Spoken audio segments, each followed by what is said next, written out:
Bhagavate Vasudevaya, Om Bhagavate Vasudevaya, Rayam Namaskritya Naram Shiva Narottamam, Devim Saraswatim Vyasam Chaturvyam Adire, Nastapreshu Vajreshu, Nityam Bhavata Sevya, Bhavet Samasake Bhakti Bhavati Naistaki, Krishna Sadamo Bhagate, Dharmaganani Visa, Kalavanastatri Shamesha Purnakadanodita, Saravedanta Saramhi Sri Bhagavatam Ishite, Sadhu Samrita Triptasya, Manyatra Sadkachi, Rati Kvachit.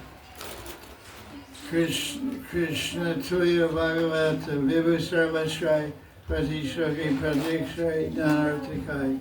Maya Bhagavata Krishna Shyanga Tate Kayanyata Govi Krishna Srimad Bhagavatam Ki Jai. This is Saturday Bhagavatam class, February, I don't know what it is, March 8th, 2025.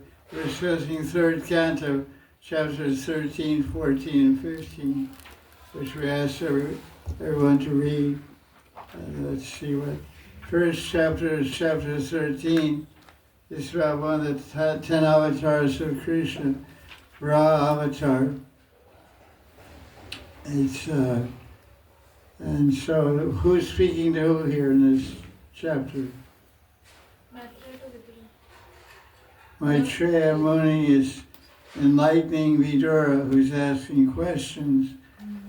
And what is Maitreya's qualification to speak? Maitreya. What is Maitreya's qualification to speak Harikatha? Because he heard it from directly from Maharaj. He got from Krishna. He directly heard it from Krishna. Who is his father? Maitreya's father. I think Brahma. I'm not sure. Somebody. And what other conversation is in this chapter? Between Sukadeva Goswami and Maharaj. Sukadeva Goswami is telling the story of what Vidura learned from Maitreya, and he's telling the king Parikshit, who was lying to die in 7 days. So he describes the physical features of Raha avatar and why he came. The earth had, because Hiranyaksha, who's was younger brother, older brother, Hiranyakashipu. Older brother Hiranyakashipu is in Satyuga millions of years ago. He's one of the first big demons of the universe, Hiranyaksha, and he terrorized the universe and knocked the Earth planet out of orbit. So it's like he was like acting like a big meteorite. If a big meteorite hits the Earth, it can knock the Earth out of orbit. So the Earth fell down to the bottom of the universe. It's called Pataloka.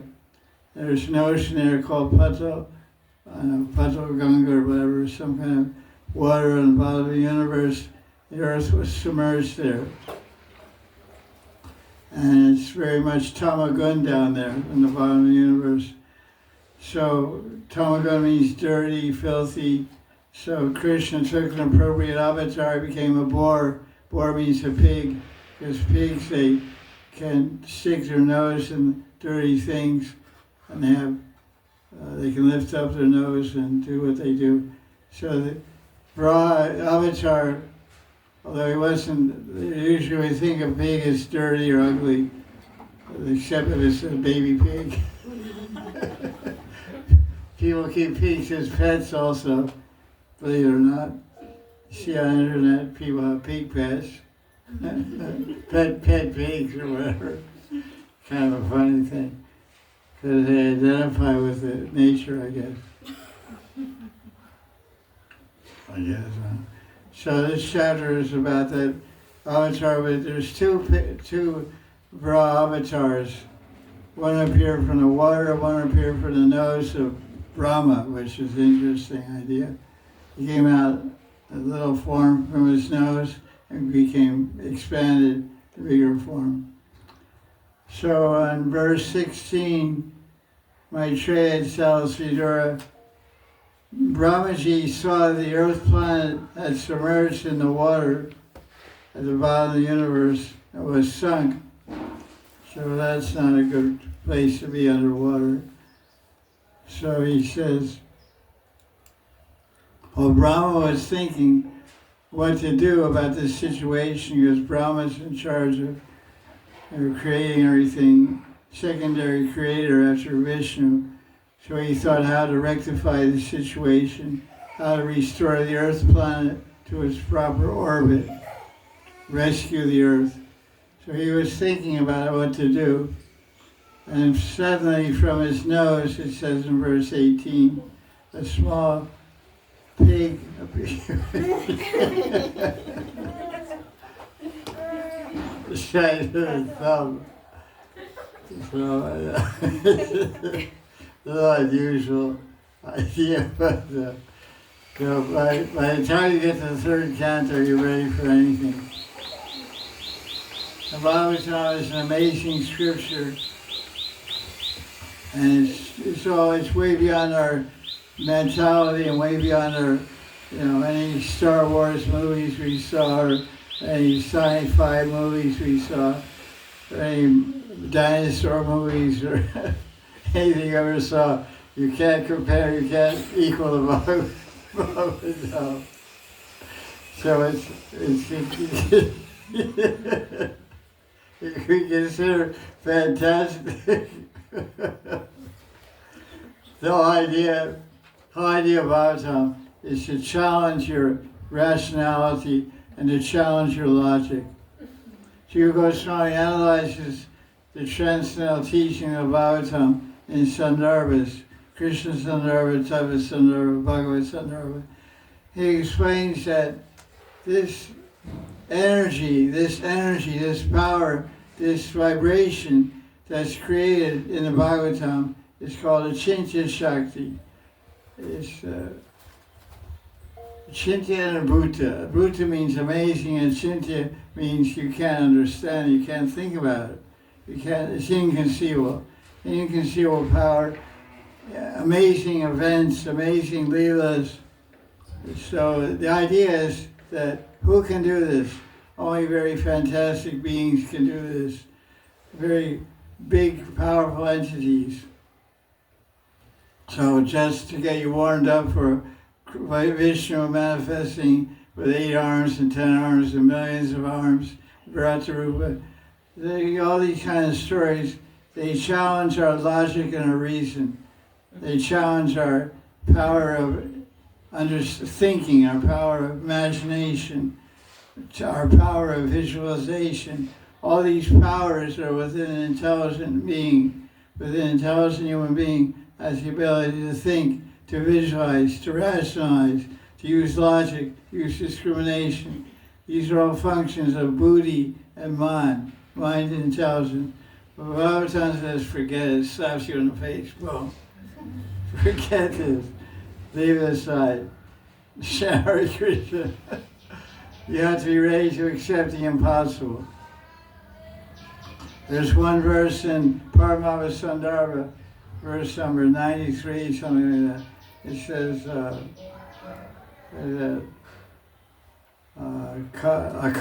kartam, anyata kartam saishvara. Because Bhagavan, Vishnu, Krishna, Ram is the supreme controller, he can do things this way, kartam, akartam. He can undo it and do it this way, or he can do it another way. He can do it inconceivable different ways he can do it. That's why even the same leelas Krishna does in different days of Brahma. It's called Kalpa. Krishna appears sometimes in Nandagram, sometimes in Kalivan, sometimes in Gokul, sometimes in Mathura. Different time periods he appears in different places. So it creates a lot of confusion because the Bhagavatam doesn't have any chronological order. There's no timeline. When you study history in college or university, they have what they call timeline. The first human beings, they try to trace human history back 3 million years.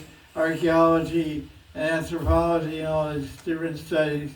Bhagavatam just breaks all those conceptions apart. Because Bhagavatam talks about activities and different planets and different universes and different time frames.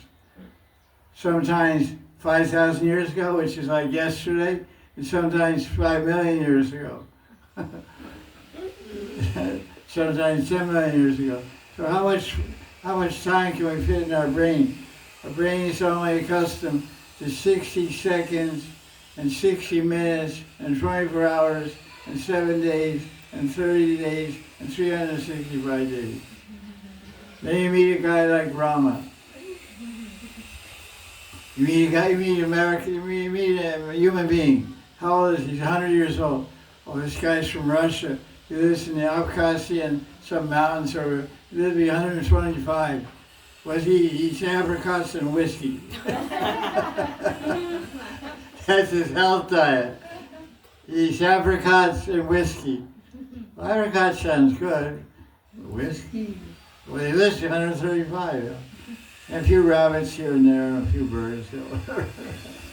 So they try to study these guys. They live in some Abkhazia mountains,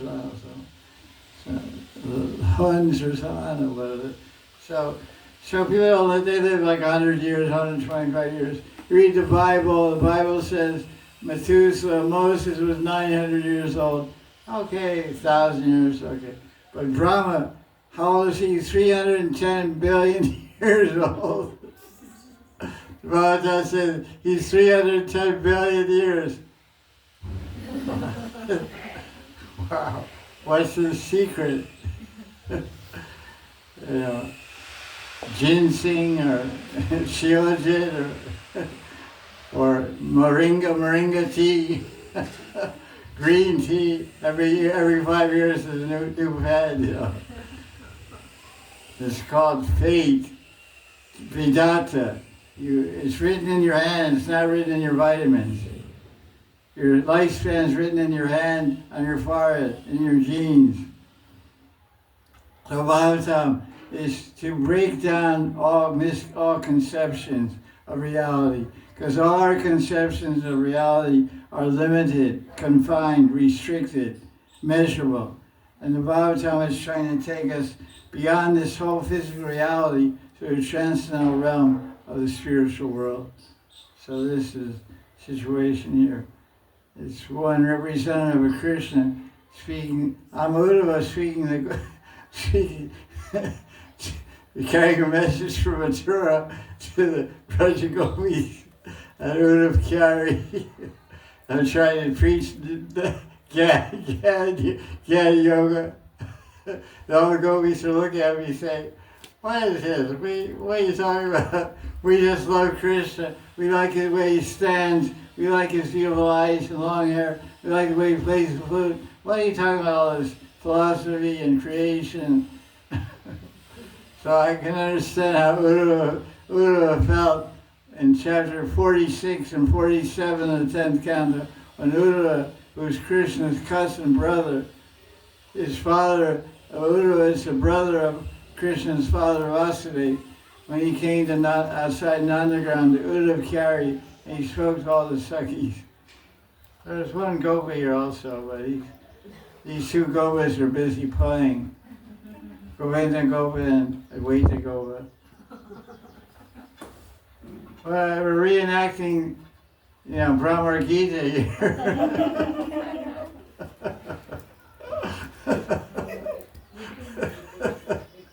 We're all having class in Sarup. That's how you're Sarup after this class. Where's your sari? So anyway, one thing when we say that bhakti begins with Guru Padashraya and Sharanagati, surrender to Guru and take shelter of Guru. But it also means surrender your mind, surrender your intelligence, surrender your learning, surrender your rationality, surrender your logic. Throw it out the window. Actually, they should put a sign when you enter the Delhi airport. Indira Gandhi International Airport. Welcome to India. If you come from a Western country, like any of the ones listed on this board, Russia, France, Germany, England, Japan, China, we advise all visitors to, all yatris and visitors to India, please leave your logic at the airport. Leave your common sense at the airport. Leave your discrimination at the airport. Leave your conception of reality at the airport and be prepared for a magical experience. A transformative experience, an elevating experience, a surprising experience, an amazing, astonishing experience. Welcome to India. Bharat Mata Ki. Jai Hind. So that's the same experience when you open the Bhagavatam. Ready for the Bhagavatam, here we go. Put on 3D glasses, not 3D glasses, 5D glasses, 5 dimensions, length, width, depth, irrationality, and spirit. So that from Brahma's nose came a little pig. Cute too. Everything small is cute. A small doggy is cute. A small baby is okay, cute. To the mother, I guess. And then a small pig. Yeah. Small means cute. So don't grow up. So he wasn't cute. This is the idea of cuteness. It doesn't last long. Look at verse 19. Shanena Kila Bharata. In a moment he came ugly. When he first came out, he was a really cute little pig. Then the moment he came, as big as an elephant.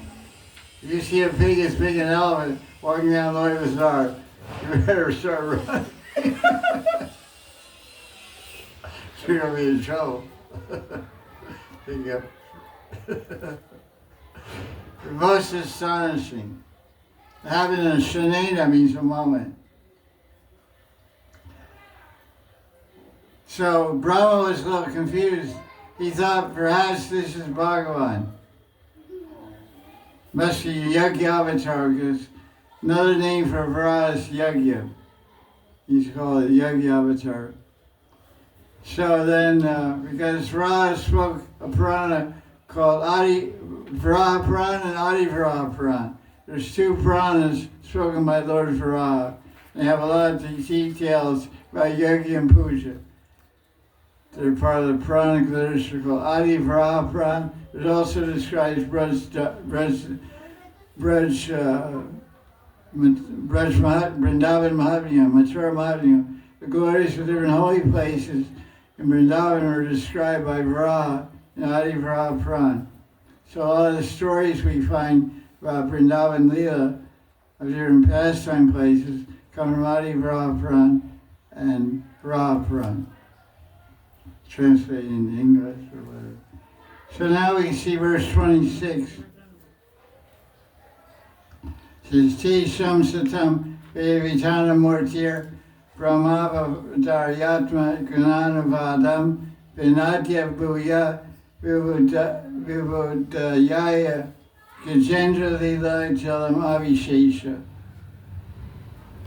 Vra is personification of the Veda, Veda Vitana Murti.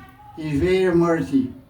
As I just said, he spoke to Adi Vra Pran and Vra Pran. Because the Vedas arise from his breathing. I mean, he's breathing of Vishnu, not exactly Vra. So then, so we can look at the commentary and the BBT. Prabhupada describes this as a translation of this verse. We can read.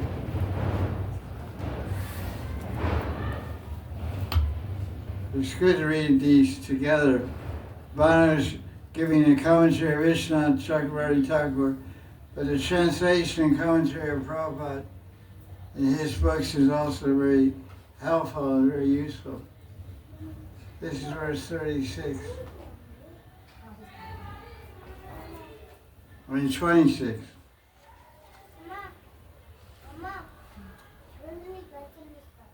This is his translation.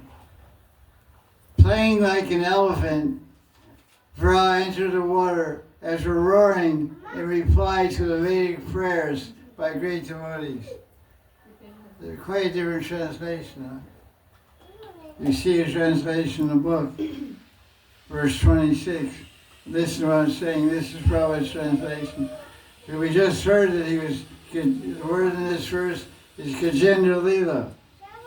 So Gajendra is 8th Canto Bhagavatam, the elephant that was liberated by Vishnu. The crocodile was trying to eat him up, and Vishnu came and killed the crocodile and liberated the elephant, Gajendra, who was a great king in Jujuna in previous life. Right? Yes. Yeah. So he's Gajendra Leela, because he came out like a little pig, which he is, and he became big elephant size. So he's playing like an elephant. What does that mean, playing like an elephant? Have you ever played like an elephant? What does it mean, playing like an elephant? Gajendra Leela. Jumping, I don't know. Splashing water with his tail. Because he had, and then put his nose down and picking water, throwing up in the air. So an elephant scoops up water with his nose and shoots out like a fire hose. So he's playing Jalkali. So it shows that what does the word Leela mean? Playful. Means play. Play. So what's Krishna's another name for Krishna? Leela Purushottam. Leela Purushottam. What's Ram's name? Maryada Purushottam. So what's he? He's not playing. Maryada means what? Cracking heads. He's enforcing proper behavior. Maryada means conduct, behavior, law, rule, order, law and order. He's law and order Devata, law and order Bhagavan. So he came to knock off Ravana, because Ravana disrupted the universe by his demoniac behavior and infected lies to everybody in the universe. Right? Because he was so greedy and lusty, he disturbed everyone. So Ram came to set him straight and reestablish proper behavior and conduct. So Avatar came just to teach proper conduct and behavior. But Krishna, when he comes in his various avatars, or personally, he hasn't come to do anything but play. He plays with the boar, he plays with the turtle. When he was Kurma, you just played, you needed a back scratch, you know. So Lakshmi was busy cooking lunch. So he arranged for get a back scratcher and pour him under a mountain, but it was pretty heavy. You put him under a mountain made of gold. It weighs a lot. It's like 1,000,000 trillion kilos of gold. So how are you going to turn your back scratcher? So you need a rope to turn. So he got a Vasuki snake. Then somebody had to pull the rope. So they made a game of the whole thing. It was a game. Who can stretch my back the fastest? So one side the Devatas, the other side the demons. They're pulling Vasuki back and forth. And Kurma said, oh, nice. Faster, boys. A little to the right. A little to the left. A little lower. A little higher. Ah. The most Kurma's rolling that sea, you know. His roll was to getting back scratched. Oh, nectar, he didn't drink any nectar. What was he eating nectar for? He's Bhagavan. They're sharing the milk ocean to get nectar of immortality. The Devatas want and the Asuras want also. So what's the benefit for Kurma? Why he came?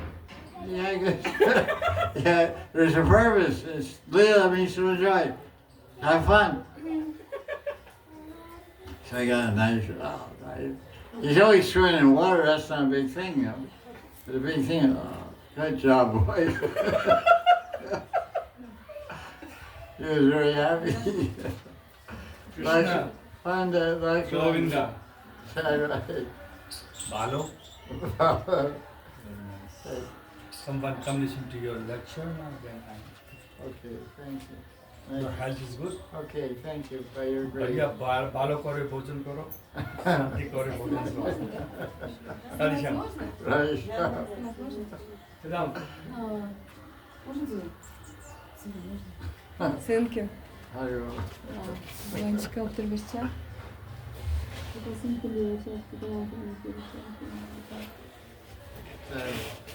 So what's happening here with Ra? What's he doing? So we're reading Prabhupada's commentary here. So he said, he entered the water after roaring in reply to the Vedic prayers by great devotees. Bhagavan is the object of Vedic prayers, and Bhagavan understood that devotees' prayers were meant for him. The Prabhupada has a very interesting commentary on this verse 26, chapter 13 of the 3rd canto. The form of Krishna in any shape is always transcendental and full of knowledge and mercy. That's why it's said whenever an avatar of Krishna comes to this world, he comes always to teach. Krishna came to enjoy Leela, but he also taught. He didn't teach, and where did he teach? Where did Krishna teach? Where did he teach? Kurukshetra, and also Dwarka. And when he went to the house of King Balalasa, he talked about the role and the Brahmins, and wherever he went, he taught someone. So Chaitanya Mahaprabhu came to distribute love, but he also taught. So many lessons are there. Rupa Goswami, San Goswami, Sarvabhauma Bhattacharya, King Prakashananda, King Pracharud, everywhere he taught. So that's what it says. When Krishna comes, he comes for mercy, mercy and knowledge. So who is he giving mercy to? Devotees is mercy, because when you're separated from your lover, what does mercy mean? To meet your lover. So when the devotees are separated from Krishna, and they meet Krishna, they're very much suffering in separation. When Krishna appears to them, then their suffering goes away, and they feel great joy and happiness. So this is why Prabhupada is saying, when the avatar of Krishna appears, he appears to give knowledge and mercy. So Ra does the same thing. Ra gives knowledge and mercy.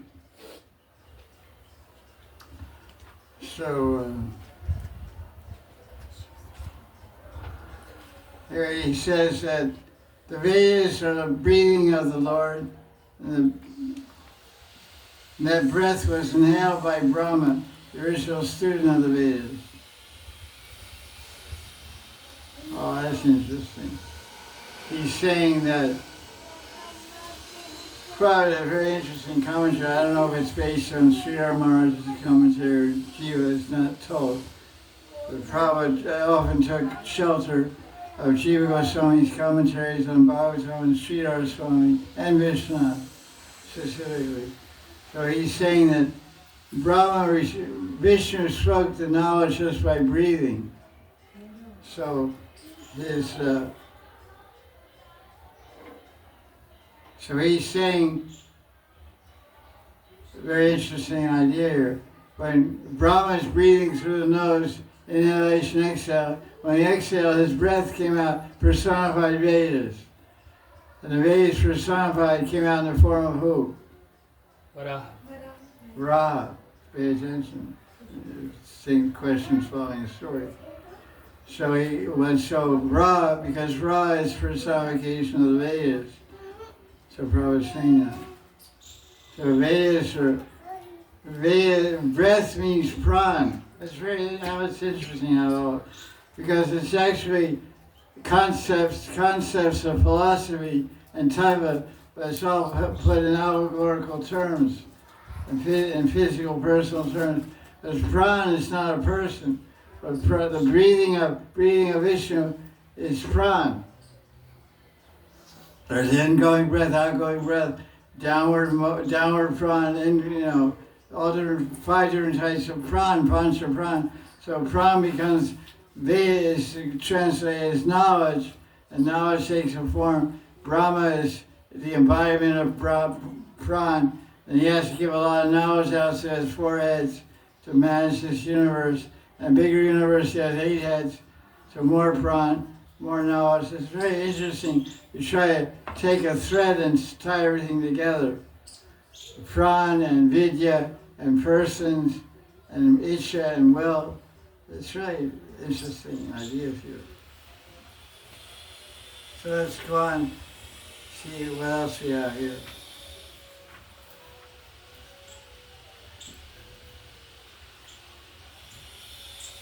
And he mentions in the chapter, there's 2 Brahas. What color are the 2 Braha avatars? Black and white. One is bluish gray, like a tamal tree bark, or like a rain cloud, like Krishna, and white. It's called Shweta Varaha. Shweta means white. Shweta Dweep means the white ocean, milk ocean. Shweta Dweep, the white island.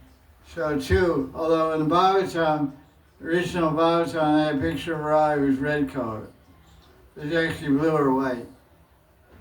And he's very beautiful also. So it describes how beautiful he was also. Is.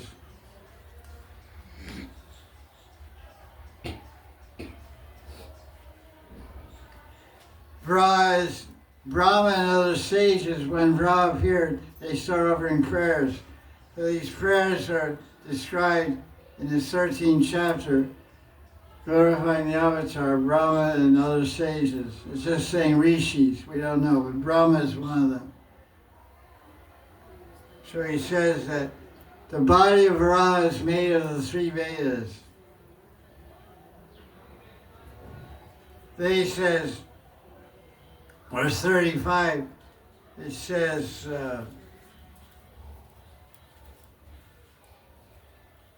his body hair is kusa grass. Kusa grass is used for yagyas. You tie a ring around your ring finger with kusa grass, and it kind of makes your hand pure for all functions of yagya. The right hand, kusa grass, take a small piece, and you sit on a kusa grass asana. It's purifying the elements and good for meditation and puja. So when Brahma was fighting Hiranyaksha, some of his hair fell out. And he used it to make hairbrushes. They made hairbrushes out of pig's hair. No. His hair fell down the earth planet and became kusa grass. That's pretty cool. So we think pig is dirty, but it's purest thing. So just like these kind of conceptions are like, stool is considered impure. Bones are considered impure, but a conch shell is not, it's pure. Stool is impure, but the stool of a cow is pure. So what is pure, what is real, what is unreal can only be understood by Shota Brahman, by Vedic knowledge. Because it doesn't match our common sense. Our logic is dog stool and human stool and bird stool and all kinds of stool is impure, then why cow's exception? Then you have to, so that's what the Vedas say. So scientists have gone in the laboratory and found it's true. Has antiseptic qualities. So hair is usually considered contaminated. If you go to a restaurant, you find a hair of the waitress in your soup, you won't say, you say, heck, take it out of here. But you use kusa grass mat to sit on, to do pure yogas and meditation. So this theme of what is real and what is unreal is always challenged in Vedic scriptures. So your idea of Your idea of rationality, logic, and reason is always challenged, so eventually you get to the point where you surrender. Because all our whole life after life, we put our faith and our hope and all of our energy into material knowledge and material science. And what has that given us, the result? It's given us birth and death. Janma Mritu Javyadi Dukkha Doshana Darshana. Birth and death and repeated suffering. We never escape the samsara by material wisdom, material science, material knowledge. So we need a higher order of knowledge which goes beyond logic, goes beyond reason. It's like Satyanarayana Das Babaji made a nice idea, nice term. He said, Vedic spiritual wisdom of the Vedas is not rational, it's not irrational, it's transrational. Very interesting idea, transrational. It's transcendentally rational. Trans means transcendental. It's spiritual rationality. Because rationality is all from my perception, called subjective view, subjective reality. So we, with our subjective instruments of understanding, try to create an objective understanding of reality. Interesting idea. So our subjective faculties of mind intelligence and discrimination, we examine the material world and universe and try to describe objective truths, scientific truths, and they're not all correct. That's why science is always changing, revising. Oh, we thought it was like this, now it's like this. We thought the smallest particle was an atom. When we found out it's neutrino. There's something smaller than the atom called neutrino. It gets, so they're always revising their knowledge. But Vedas are never revised. They're perfect from the start.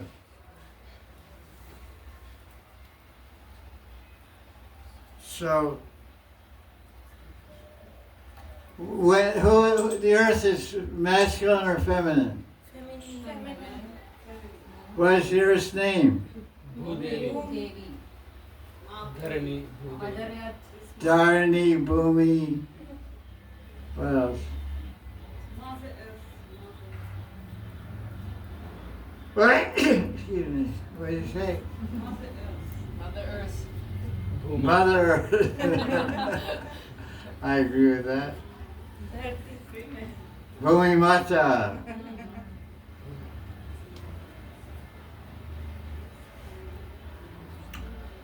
What verse in this chapter describes the marriage of Bhumi and Ra?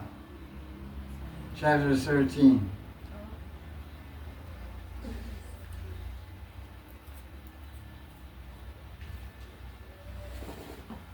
Great question. When Maharaj is uplifting the What verse number? Got 2 minutes. 42. Acha. Anyone agree with that? He's with your wife.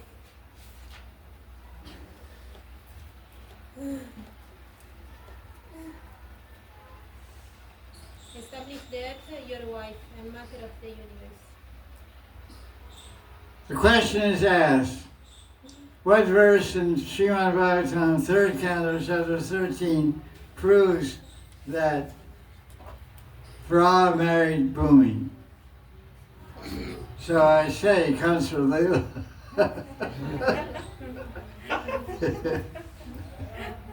He had just come to lift up the earth and protect Dharma and all that stuff. God, got us a little fun too. I go on a business trip to Las Vegas. So you ready to do some other things also. So he came on, Ra came here on a business trip to save the earth planet, but he fell in love with the earth. So he's good. So the verse says, Lokaya Patnim Asti Matram Pita. The last line, Yasyam Stratejagnim Had Ada. Strategia Agnim means your own potency. Patim, Patni means wife. The word Patni means wife. And Pati means husband. So line 2 says, Patim, Patnim, Pati, Pita. Pita means father or husband, and Pati is wife. So it says, in the earth you have invested your energy. Establish the earth, your wife and mother of the universe. So when Bhumi combined with Ra Avatar, what was the name of their child? Hiranyaksha. No. No. Bhomasura.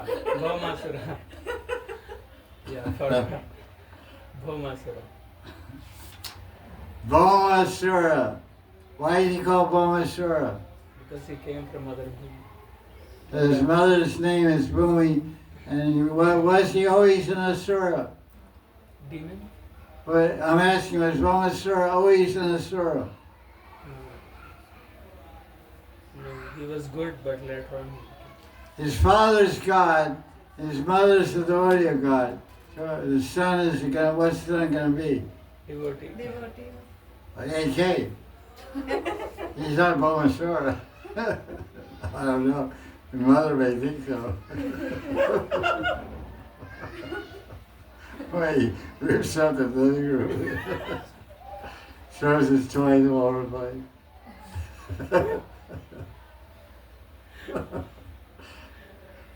So how he became bad?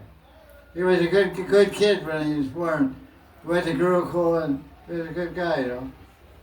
They grew up and then what happened? Asat Sangatyagi Vaishnavachar. He had bad association with who?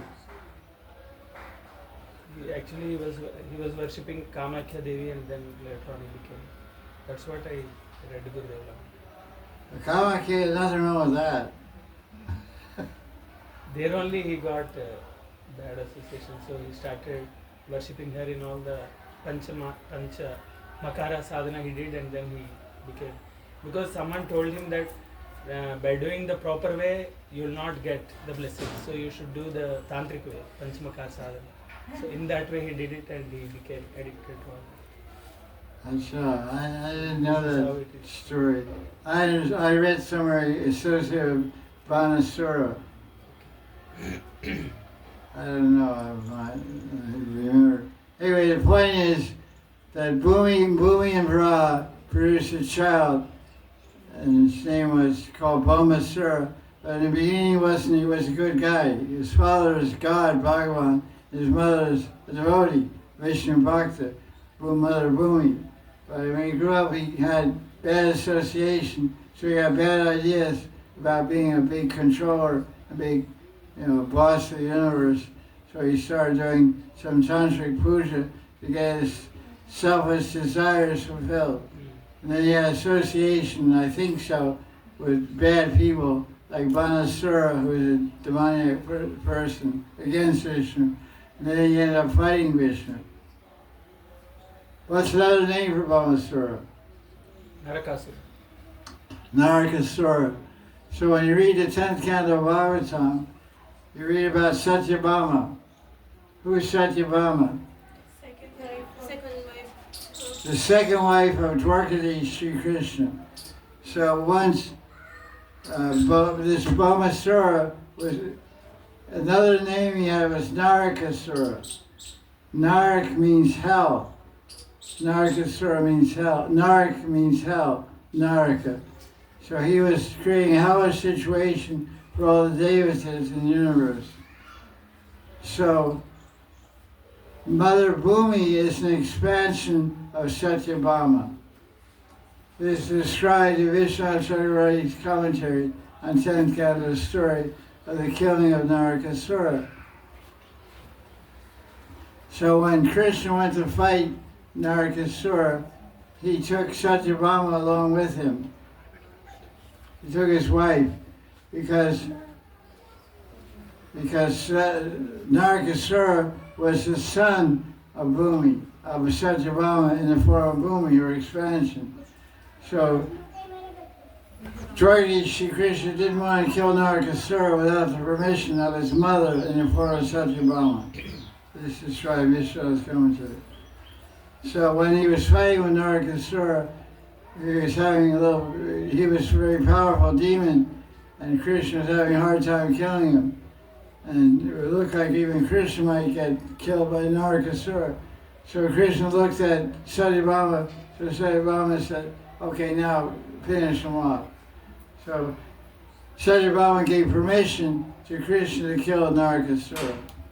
So this Narakasura, this Bhamasura, see how interesting story. One form Krishna creates him. One form Krishna destroys him. So Krishna going as Ra mixed with Bhumi Mata, and created a son named Bhamasura Narakasura. And he lived a long time. And Krishna came again millions of years later. Millions of years later, after Ra, Krishna came as Krishna Avatar, and then he took Satyabhama, who was expansion of Mother Bhumi, and killed that same Narakasura. Amazing how one guy hangs around a long time. He appeared in Satyuga, got killed, he appeared in Satyuga and got bumped off in Prabhupada. That's amazing, Bhagavatam. Who, what, when, where, why, how. You really got to keep your brain tight on tight. Figure out where are we, what yuga, who did it. It's like a mystery novel. Agatha Christie murder novel. Who did it? The butler, the driver, the chauffeur, the butler, the lover, the husband. Who killed the wife? The queen, the princess. So Bhagavatam, who did it? That's really a topic. So that's cool. Now verse 45.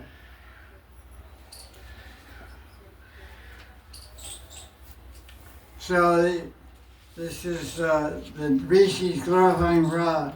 He who thinks your actions are limited, though your actions are unlimited, is a great fool. You bewilder the whole universe with Yoga Maya, or Mahamaya. O Bhagavan, bestow good fortune on us, so we can know you somewhat. Commentary by Vishnu. Chapter 13, verse 45.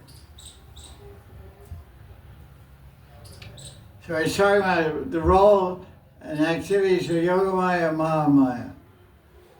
Vishnu says, in the spiritual realm,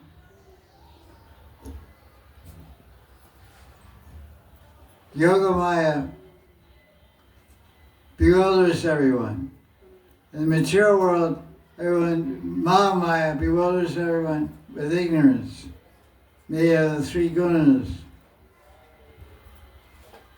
In the spiritual world, your Nityasiddhas, your associates, devotees, are bewildered by Yogamaya because they're submerged in your sweetness. In the material world, the jivas in the material world are suffering because they're submerged in material happiness and distress, suffering. Prabhupada has a nice commentary on this verse. Page 545.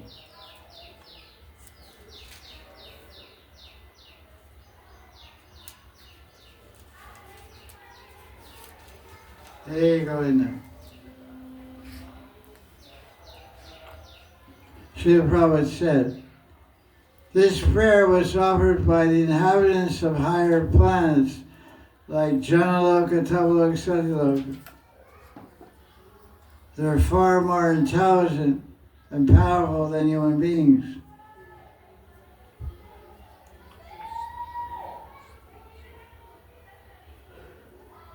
The sages prayed. Those in the spiritual world are absorbed in your loving service, they forget themselves and you also.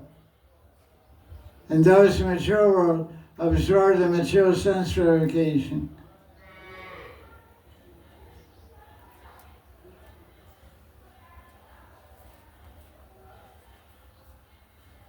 Also forget you.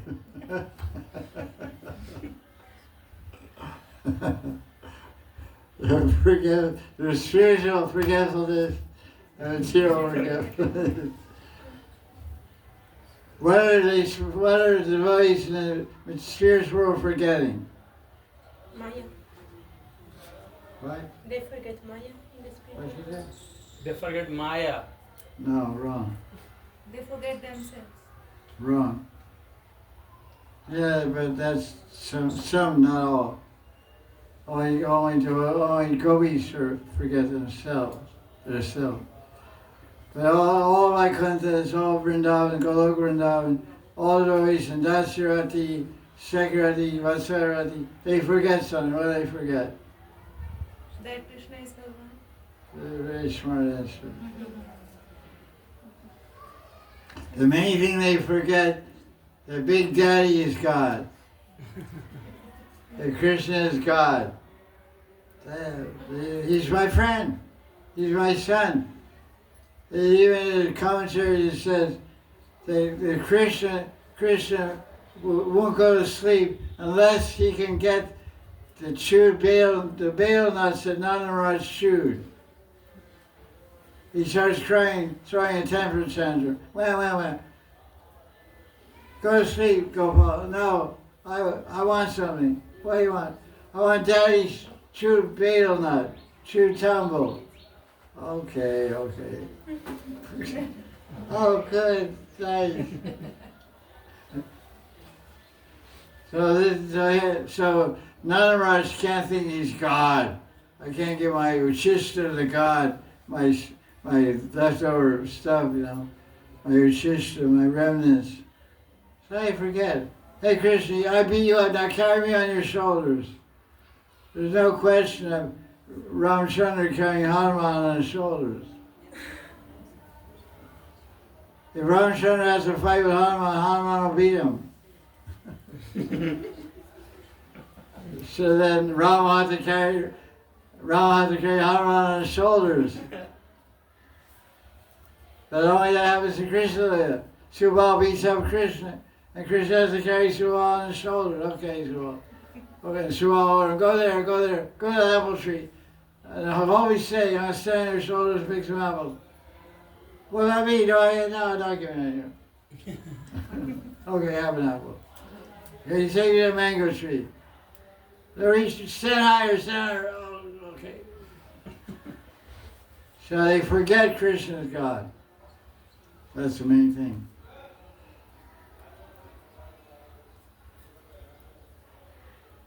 So he talks about that here.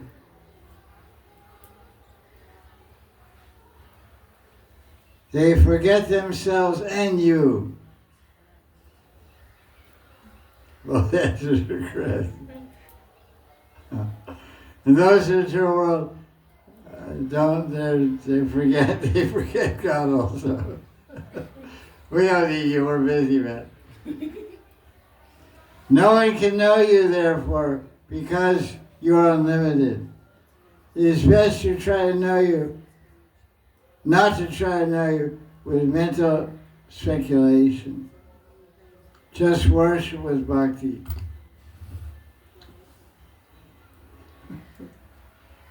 Are you studying ads? You don't know English, right? You lose your contact lens?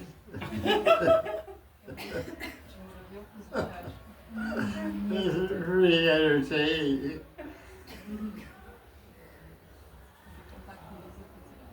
Okay, so we read that one. So everyone's bewildered. The bottom line.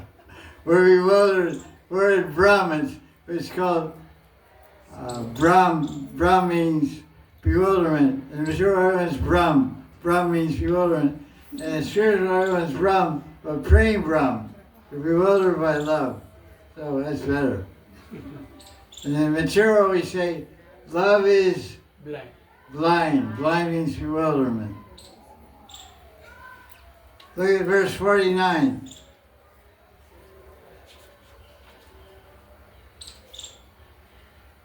Commentary of Vishnu. By pleasing Krishna, a difficult thing becomes easy to attain. One should not worry that one worshipping Krishna, one's worship of Krishna will not bear fruit. Those who do bhakti bhajan, Krishna personally arranges that they attain the spiritual world. Because Krishna is in the heart of the devotee. He knows the pure bhakti of the devotee. You may not know it. You may not know the purity of your bhakti.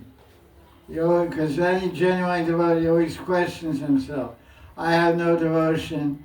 If you recite my name, you lose all your piety. Nisha jati, Nisha, I'm very low birth, I no quality, Nisha jati. So he thinks that. But actually, every devotee has a pure heart offered to Krishna.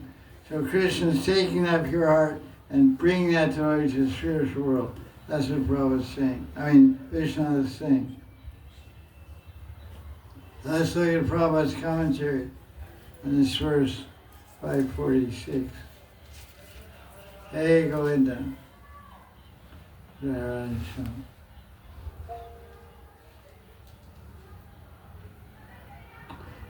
There's translation of text for it. What is it text? 49. 49. Nothing remains unachievable when Krishna is pleased with someone.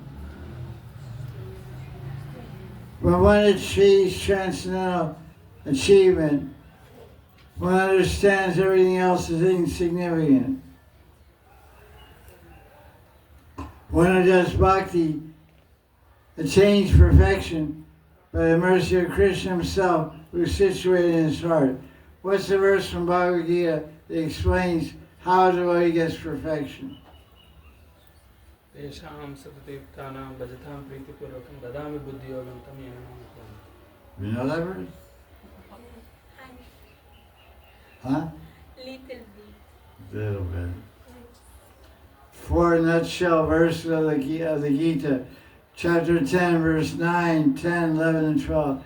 Called Chatusloki, the essence of Bhagavad Gita. 10th chapter, number 10. Tesham sadatayuktanam bhajatam pritipurvakam dadami buddhyogantam yenamama vyanti te. Krishna tells Arjuna, one who worships me with love, I give intelligence by which he can come to me. So Prabhupada quotes that verse in this purport because the verse is saying that Krishna is in the heart, directing the devotee to his lotus feet.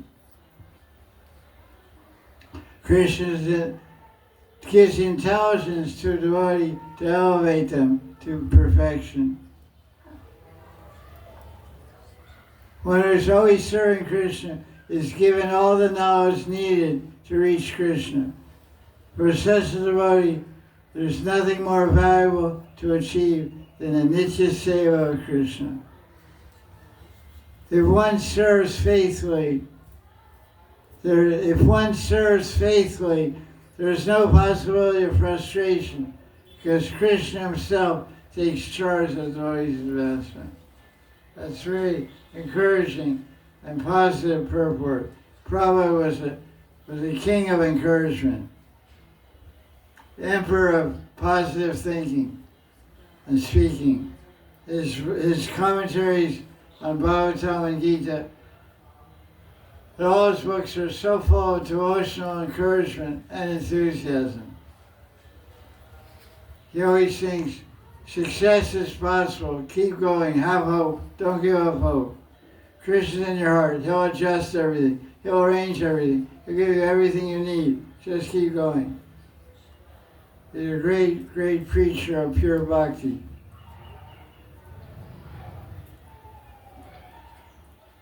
If one serves Krishna faithfully, there's no possibility of frustration or failure, because Krishna takes charge of a devotee's spiritual advancement. The Lord is sitting in everyone's heart, and He knows the devotee's motive and arranges everything achievable. So motive, He knows the heart of hearts. We may have some karma, we may have some material desires, we have some calm, some lust and desire, greed, envy, anger, all different things we have. Krishna knows all well about that, but He's not paying much attention to that. He's giving us strength and guidance and enthusiasm and intelligence and knowledge to be successful in Bhakti Bhajan. He's arranging everything. In other words,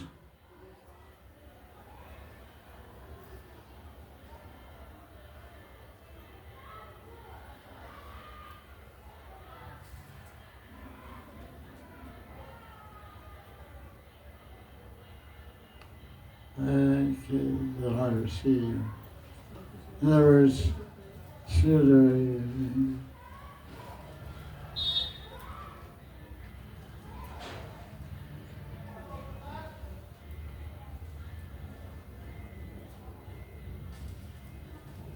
one has to merely become sincere in his purpose or her purpose, and then Krishna is there to help in every way. So sincerity is important. What does sincere mean, Enrica? What's your definition? Someone says you're sincere. What does it mean? Means that you are always like saralata, like simple, and always what you have inside you also show outside. No, that's saralata, that's simplicity. And also like That's not sincerity. Sincerity has a different meaning. say always the truth. No. Madhuri? To follow the guidance and instructions and to follow the path which we have been told to follow. Follow the path. Go in there. Maintain a proper attitude towards Guru, and always sincere means try to follow his instructions and the proper attitude. Okay, both these answers are correct. One is psychic and one is physical. The psychic answer is the attitude. Have an attitude of submission and sincere mental desire. I want to follow Guru. I want to be a good devotee. I want to do this. That's the psychic aspect. There's the physical aspect, which means that I get up every day early in the morning, I chant japa, I do puja, I read Bhagavatam, I follow the 48 principles. I try my best to follow all the rules and regulations of sadhana bhakti. Sincere means consistent, daily effort to achieve a goal. So the goal is to love of Krishna, love of Radha and Krishna, and eternal service to Radha and Krishna, Goloka Vrindavan. So I make attempts, I make daily, sustained effort every day to attain that goal by my actions. That's sincerity. You looked up at dictionary? You look up? Yes. Where did you find out? Really meaning or believing what you say, not pretending, and true, showing what you really mean or feel. Showing. It says showing what you're doing. Truly showing what you mean and feel. And feel, yes. Thank you. Thank you for looking up.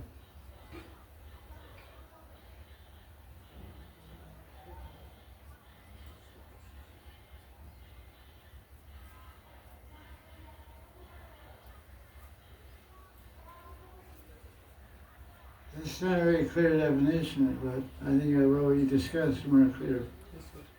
It's because that's kind of talking about feelings and all that. But I think my idea is more clear with sincerity, because I'm speaking out sincerely how I understand it from my life's example. Around 50 years being sincere about Bhakti Bhajan. That's not a joke. 50 years getting up early, chanting, doing puja, studying Bhagavatam, speaking about Krishna, trying to follow principles. You know, so that's sincerity. It's a psychic and physical expression of your conception and your dedication to truth. So that was a nice commentary, Prabhupada. Let's go on here. That was verse 49. We're supposed to cover 3 chapters today. I think we were finishing one now.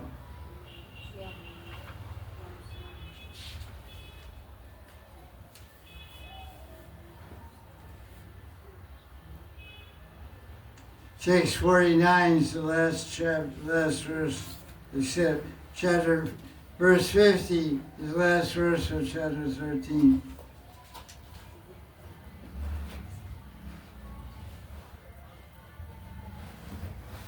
The sages are talking about using ears to drink nectar, hear Krishna's Leelas, and destroy material life. So in commentary, Bhakti is the greatest attainment for any human being. Knowing this, one knows the essence of everything. That's pretty good. And now, so that's about the Ra scene, Ra avatar. So it doesn't talk much about him. I think later on it gets more about him. But now there's a whole other chapter 14, there's a whole other story going on here.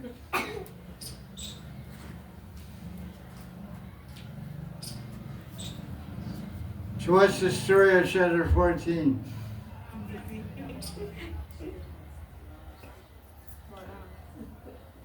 Chapter 14 is about, tell me, Govinda, what's it about?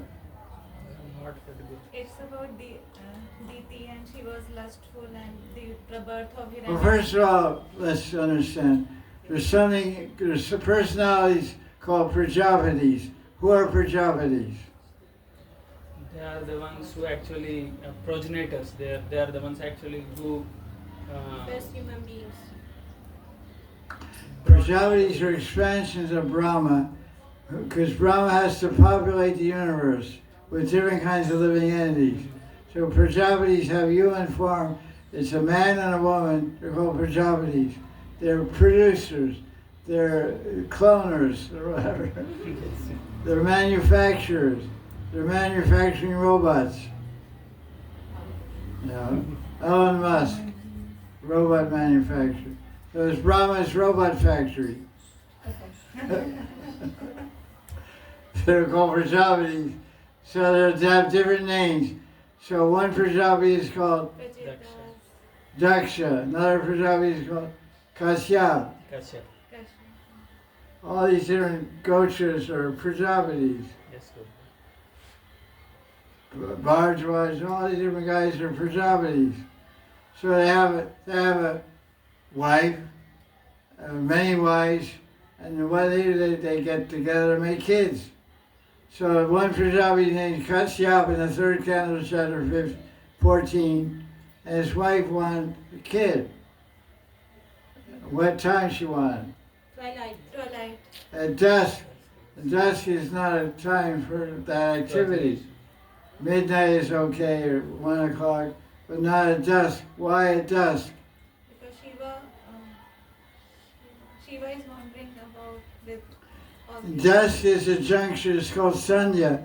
The juncture of day and night is not, after the sun sets, before the stars rise, before the stars are visible, it's called dusk. Sun is gone, the stars are not there yet. It isn't dark enough to see the stars. It's called dusk. So that's when Shiva, the Bhutas and Pretas, and all the tamasic beings associated with Shiva, they move around. Who's sleeping at this time?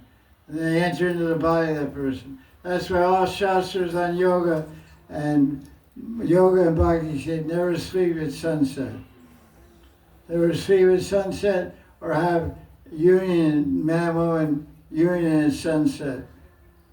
Because a ghost will enter the womb. You'll give birth to a human being, but it'll be ghostly haunted. Be a very demoniac person.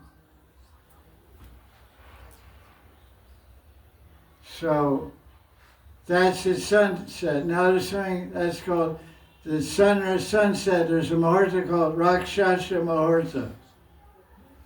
Rakshasa means demoniac beings, Rakshas. And there's another muhurta. Muhurta means a time of 48 minutes. Another muhurta called Brahma muhurta. When's Brahma muhurta? 3:36 to 6. 1 hour and a half before sunrise. According to rishis and sages, Brahma muhurta is 3:36 to 4:15. 3:36 a.m. to 4:15. There are yoga books and people say it's 90 minutes for sunrise and from there for 45 minutes forward. But there's people's yogis and devotees I met, they say it's 3:36 to 4:15. So it's like Asli Brahma muhurta and Nakli Brahma muhurta. Because all serious sadhakas get up at 3 o'clock, bathe and start doing bhajan by 3:30. Without a doubt. So you can understand how serious you are about bhajan. Out of 100 sadhus doing bhajan, 100 singing men or women doing bhajan, maybe one or two are getting up at 3 o'clock. For whatever reason, but just to give you some rule of measurement. You go to a restaurant, you have internet business at night, no any reason, whatever. But you should know the standard of serious spiritual life, whether it's yoga or bhakti, is 3 a.m. rising. Maybe not bathing, but doing bhajan. You can bathe at sunrise or before sunrise, or even after. But bhajan is best 3:30 to 6, 3:30 to sunrise, basically. So the chapter is about she couldn't control her senses. The wife was a little passionate and demanding her husband. Her husband was doing puja meditation at sunset. It's called Sri Sandhya Vandanam. He's a Brahmin, so he has to do puja 3 times a day, meditate and chant Gayatri mantra. So he was doing that. His wife was pulling on his dhoti and saying, let's make a kid. So he preached to her and said it's not a good time. And he preached about the glories of Shiva also. Very nice glorification of Shiva in this chapter. So let's see what we can learn from this chapter. We can learn sense control. That's a good idea. So let's see.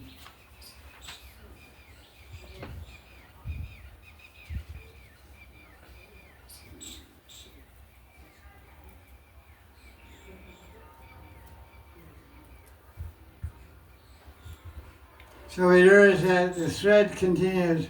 Brahman and sages have stopped offering prayers, and chapter 13 they're offering prayers to Ra. Now there's a pause in that dialogue, pause in that story, and return to the story of Maitreya and Vidura. Vidura is asking questions to his guru, Maitreya, in chapter 14. Tell me more about this Ra avatar, why he came and how he killed Ranaksh and all that kind of stuff.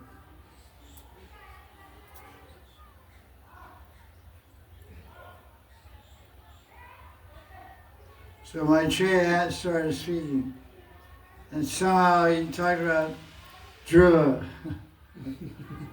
That's one thing you don't understand the way Vaishnava and Kriya Mudra, the way Vaishnavas think or act or move. It's a little hard to understand. He asked a question about Ra, and his guru started speaking about Dhruva. Maybe he thought he said Dhruva, Ra, Dhruva, Ra, Dhruva.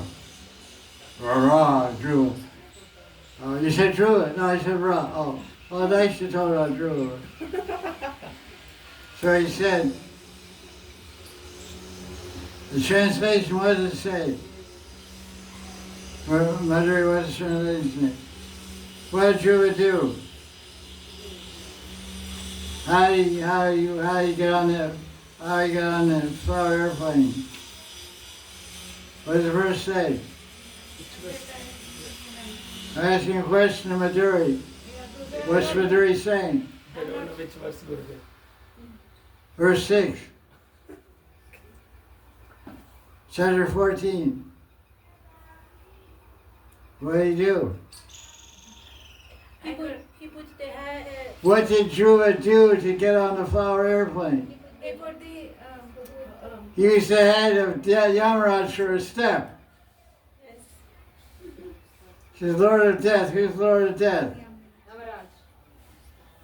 So your head is like a rock. So I use your head for a step. Pretty cool, huh? Yes.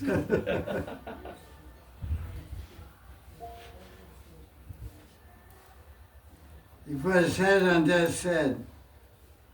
Is this literal or figurative? Figurative. Right.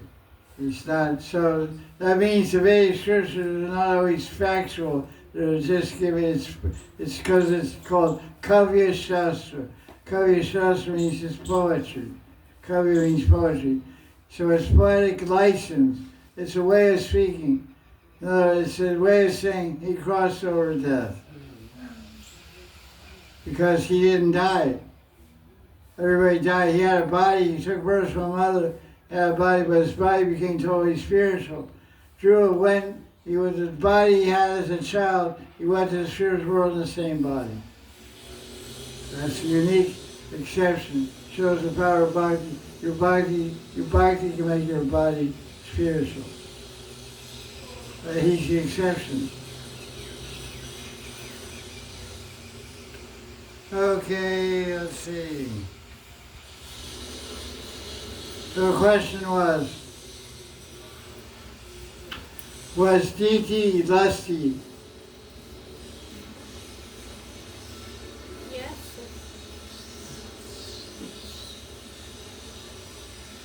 Then the answer is in verse 11.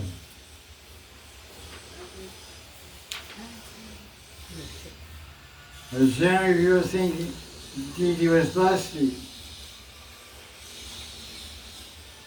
Was she lusty, true or false? Maybe more envious.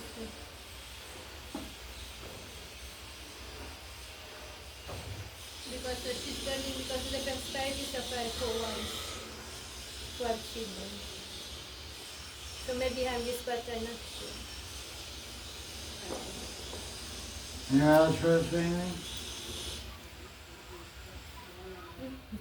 The answer is no. She wasn't lusty, because it's a wife's right to ask her husband for children.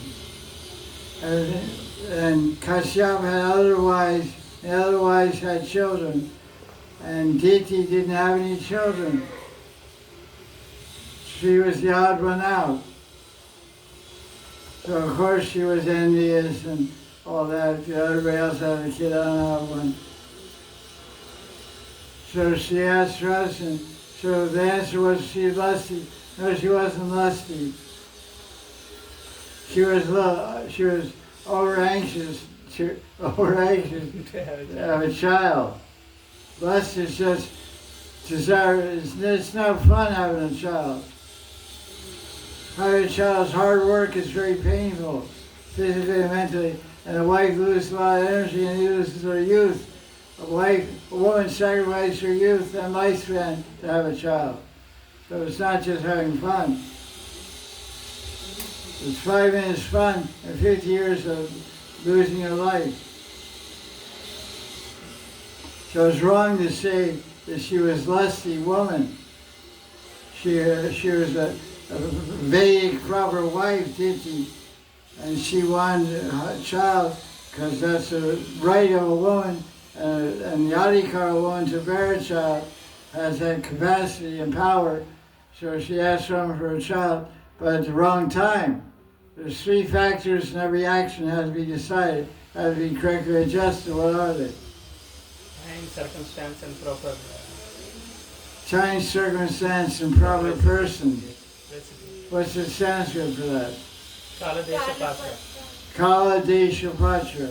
Every activity must be performed with consideration of time. What star is it? Is it Rahu Kal? Now I'm going to go traveling. Is it Rahu Kal? Is it Rakshasa Murta? Is it Brahma Murta? What time is it? Is it before sunset? The main thing, what is it? Shukla Bhaksha, Krishna Bhaksha? What time is it? Everything has to be considered. Kala and Desh, place. I want to go on vacation now. I want to go to Ukraine. Is it a good time to go to Ukraine? No, there's a war going on. Might get blown up.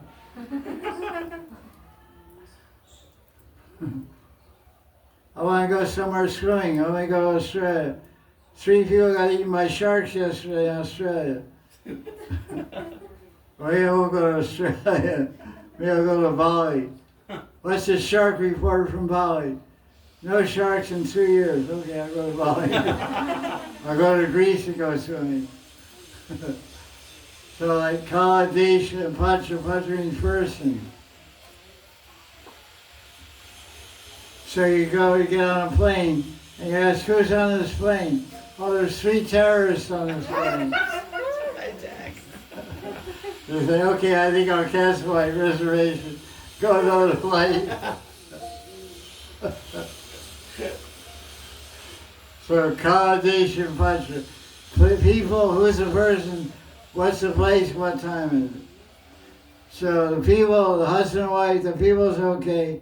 The place is okay, it's their house, their bedroom, but the time was no good. So let's go on here. So many lessons in this chapter, especially in Kala, Desha, Patra. There's a lot about Dharma, what's right, what's wrong, what's the true idea here of this activity. Here's an interesting verse that describes a famous concept. Verse 19. What concept does this verse describe? Chapter 14, verse 19.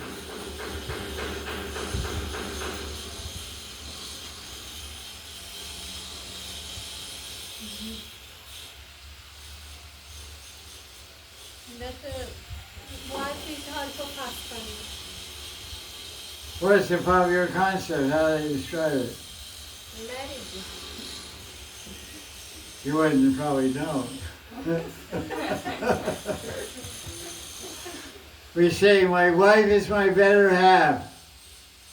Sometimes you meet a guy and say, where's your better half? You should say, that's my only half.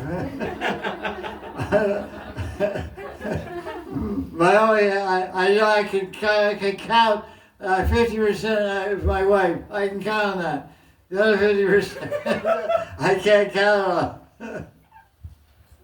I can't depend. I can depend on my wife's 50%, but I'm supposed to be the other 50.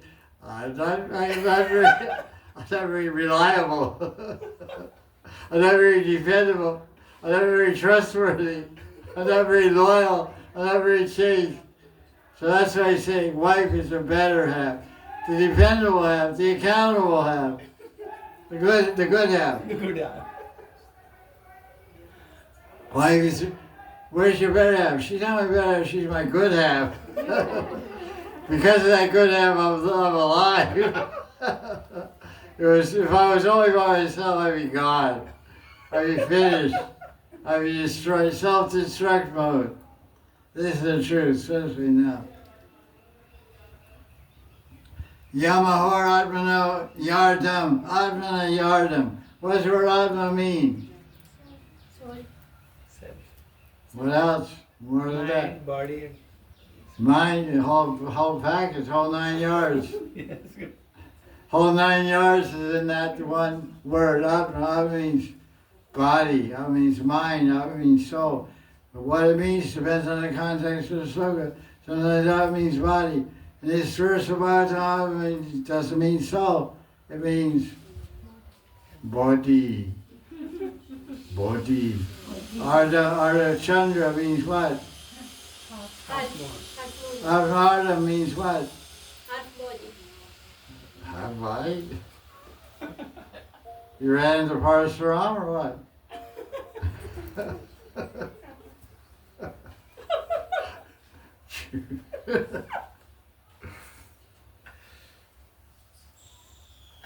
The wife is called half the husband. So that's, you can call your wife now, hey, I'm Arda. Instead of calling her the Kundativity, hey, I'm Arda. AK also. AK is Advaita Krishna Das, little punk there.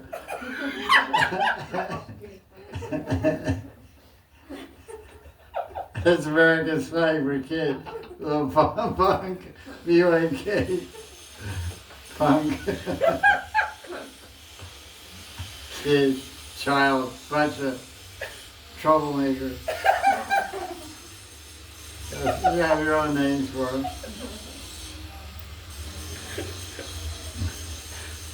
I'm Arda. Good morning.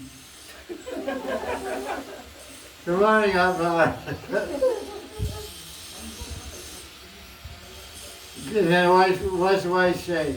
Good morning, Duranga. The wife says, good morning, Arda. And she says, Duranga. He's bad, you're my bad body. You're half my bad body. Good morning, Duranga.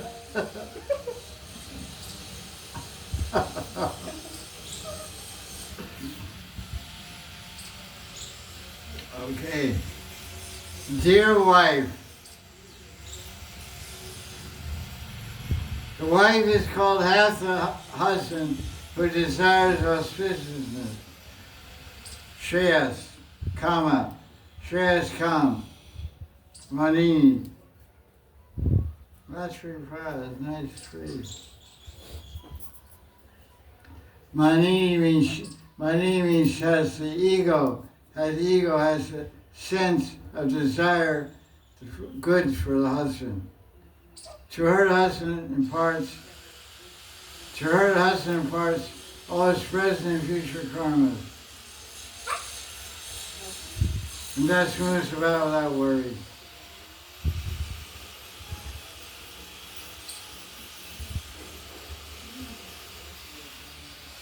Interesting. Very interesting. Yours. What are Prabhupada's commentaries on this one? I didn't look it up.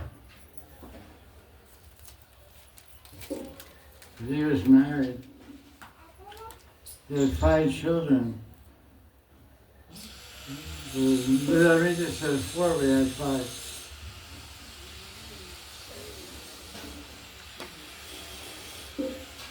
What verse is that? 20. No. 19. 19.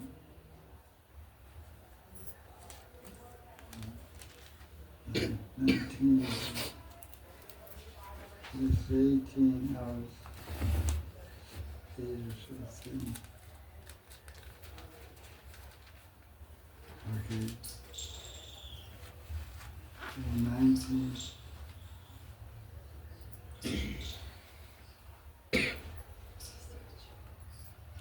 This is a commentary on verse 19 of verse chapter 14 by Srila Prabhupada. Oh, respectful one, a wife is so helpful that she is called a very nice, very upbeat, positive purport, translation by Prabhupada.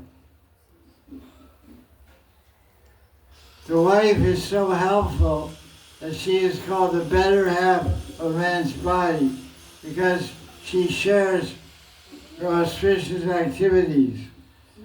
A man can move about without anxiety, entrusting all responsibilities to his wife. Commentary. By Vedic conjunction, a wife is accepted as the better half of man's body because she is responsible for discharging half of his duties of the husband. Marriage is actually a duty performed in mutual cooperation. Marriage is actually a duty performed in mutual cooperation as directed by Shastra for spiritual advancement. That's a really great definition of marriage. Like married people can ask themselves questions. If you're married, if anyone is married, you should ask your husband, what is your definition of marriage? Marriage means a license to enjoy. Good food and good bed. Good bread and good bed. Okay, husband, that's a very good definition. That's your worldview. Oh, husband, what's the definition of good marriage? Good bread and good bed. Okay, go dead. Now the wife, Mrs. Smith, what's your definition of good marriage? Well, and then it goes on for 10 minutes. The wife will give a 10-minute definition. It'll take 10 minutes to give. Like in Delhi, one person told me, they say, well, you always say, what's the definition of a good husband? What Delhi wife said. Yeah. One time, they were asked the Delhi housewife, what's your definition of a good husband? A good husband is one who earns more money than a wife can spend. Well, that's good, no? So how much can a good wife spend a day? I won't ask that girl over there, that's for sure. She'll bankrupt Bill Gates.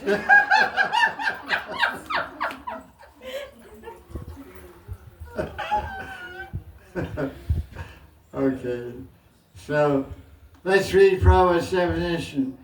As always, his perfect definition. What is the definition of marriage? Marriage is actually a duty. Duty means a dharmic responsibility. Duty means dharmic responsibility.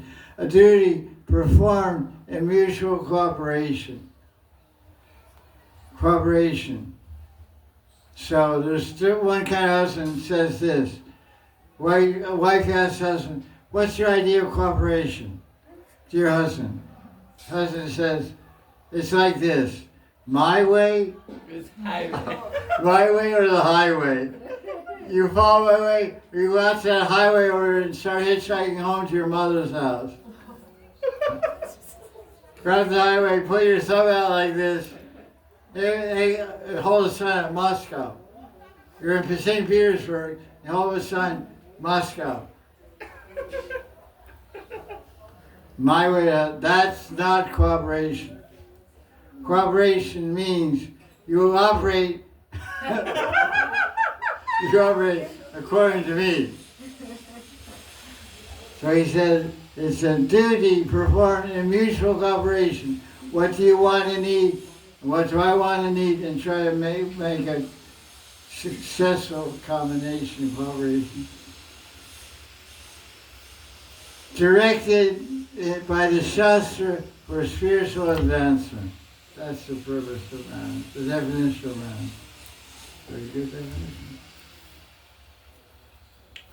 Okay, try to digest that for a while. Check your options, my way, the highway, cooperation. Now here's a nice word for all housewives out there, verse 21. What's the nice word there?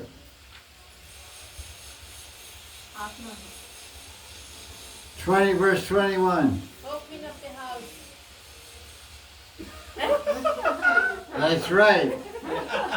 She's not even married, but she has the idea. Because she has a lot of controlling ego, so she picked up on it. Even without being married, she picked up on that Ishri word, that attractor. The verse says, Anukartam Kriyeshwari. Maheshwari Kriyeshwari. Makeshwari, Kriyeshwari, Swareshwari, Sureshwari, Mahanidhi, Brahmasashwari, Parmeshwari, Pakeshwari. She's the queen of cooked food. Pakeshwari. Pakabog. Pakeshwari. She's the queen of cooked food. Indeed. Okay. Kriya means house, home. Ishra means in charge, controller. Oh, Kriyeshwari. So don't forget that, boy. Some place in the world, a king is in charge. In some place, the queen is in charge. In my house, I'm in charge. Says the Kriyeshwari.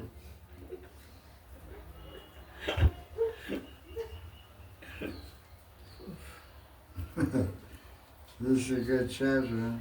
Huh? So now, Kashyap is preaching to whom? Diti. Diti. So now he's talking about you're suggesting this kala, this time of dusk to make a kid, make a child, but it's not good at Shiva's time. So then in verse 24, he uses 3 terms to glorify Lord Shiva. What are the 3 terms? Emperor of the gods, well-wisher of all the living beings, What is she saying? Emperor of the ghosts. Sanskrit. Bhutanath. Bhuta Bhavana, That's 1. And what else? Bhagavan. Bhagavan, that's 2. Bhuta Parshadi, Bhutarat. Bhutara, Rat means king. Bhuta means king of the lower beings. Bhutavavana means well-wisher of the ghosts. Bhagavan means powerful controller. So is Narada Muni also Bhagavan? Yes. Yeah, Bhagavan, no. Bhagavan is a very common term. It can be used for devotees or Krishna himself. Generally it's used for Krishna. Swayam Bhagavan Shri Krishna. So that's the nice thing of this verse. The Emperor of Ghosts. One thing about Kashyap was saying, it does all the hellish beings and ghosts move around. But who moves around Brahma-Muhurta? Siddhas, Brahma-Muhurta means 3:36 in the morning until 4:30 a.m. There are also beings moving around the world. But they're subtle beings, you can't see them. But what mode of nature are they in? goodness. They're in goodness. They're all rishis and sages. Narada Muni, and Vashishta Muni, Maitreya Rishi. All great high beings move around to see who's doing bhajan. And the proof of that is, if you ever get up at 3 o'clock in the morning, around 3:30 every morning, there's some breeze, some light wind starts blowing. If you sleep outside, you can feel it. There's no wind all night. You can look at the weather report, no wind all night. But just at 3:30, 3:36 to 4:30, there's some breeze comes by. And learned people and rishis say, that's the breeze of these subtle beings passing over your body. UFOs. Unidentified flying objects. Unidentified flying objects. UFO. Aliens. ET. Extraterrestrials. Beings. They're coming to give Ashirvad, blessings, Kripa, Karuna. Well, what are you doing? No.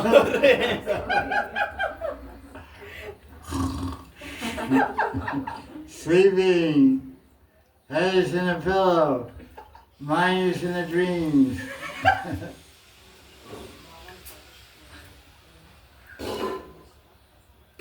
Okay, Jeev Jago. Buddha Bhavana ki. Jai. Gujarat ki. Jai. Now in the next verse 25, it describes the physical characteristics of Shiva. Yes, Jata. Look at verse number 2, line 2. Jata Kalapa. Jata Kalapa, what does it mean? Jata. Long hair.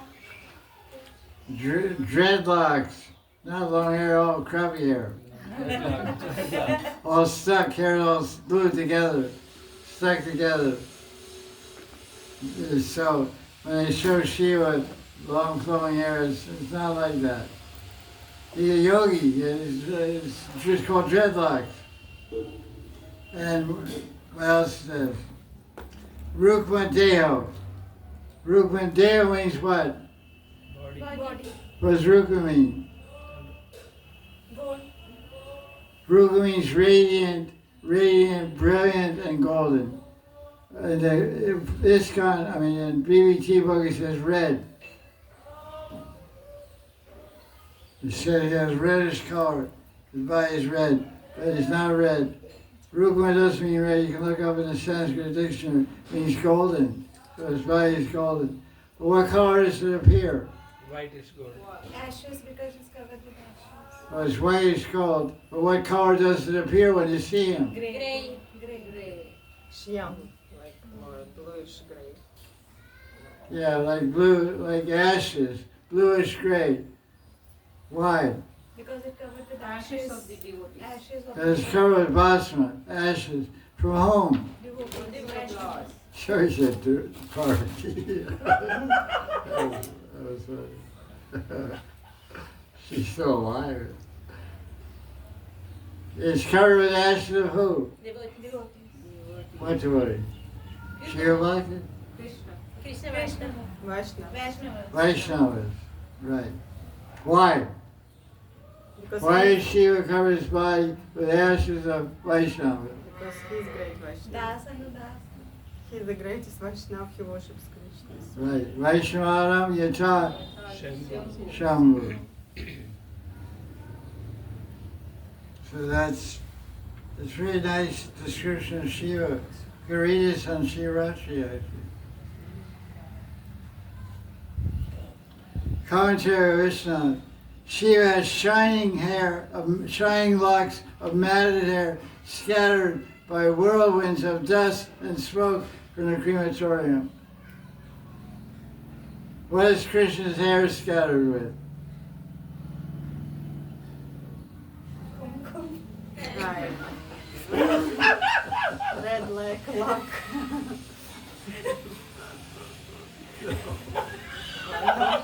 No, according to Shastra. And dust of the cows. Goduli, Rajaduli, the dust of the cows and the dust of Vrindavan. You guys are too rotten. Too rotten. He's got black dot on his forehead, on his chest, not on his Head. Head. okay. Hair. Maybe sometimes. You really miss the age where he's just. I don't know. Mostly we don't hear that. So she has dust of the crematorium, ashes, and Krishna has Goduli, dust of the cows. And you have birds.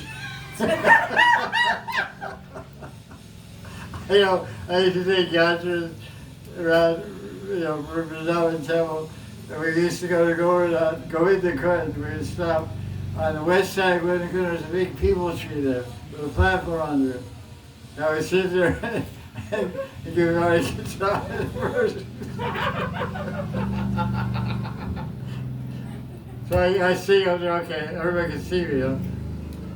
Oh my God, I jump off. It's really embarrassing. You got 350 Russians in front of you. Hey, Maharaj, I say, I know. Anybody. It keeps you humble. Okay. Verse 27. This should ring a bell. Read the verse, Madhuri. Chant English. The intelligent, desiring to destroy piles of ignorance, worship Shiva, who has spotless character and who has no equal. But though he is the goal of the saints, he acts like a ghost. It's hard to figure out.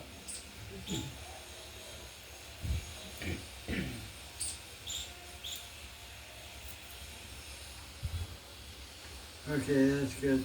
I see Prabhupada's nice commentary. What time is it? 4:45. Oh, okay. 4:50. Okay, thank you. 5:52. 5:52. This is Prabhupada's commentary on chapter 14, third canto, verse 27. Shiva's uncivilized, devilish characteristics. Devilish characteristics are never abominable because he teaches sincere devotees of Krishna how to practice detachment from material enjoyment. Shiva is called Mahanidhi, the greatest devata, and no one is equal to or greater than Shiva in the material world. He is almost equal to Vishnu. Although he always associated with Maya, Durga, he is not touched by the three modes of nature. Although he's in charge of a devilish characters in the mode of ignorance, he is not affected by such association.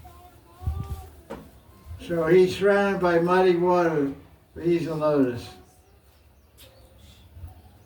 The lotus is growing in a muddy lake, a lake all mud and black. Even a lotus has the name Pankaja. Pankaja is the word, Sanskrit word for lotus.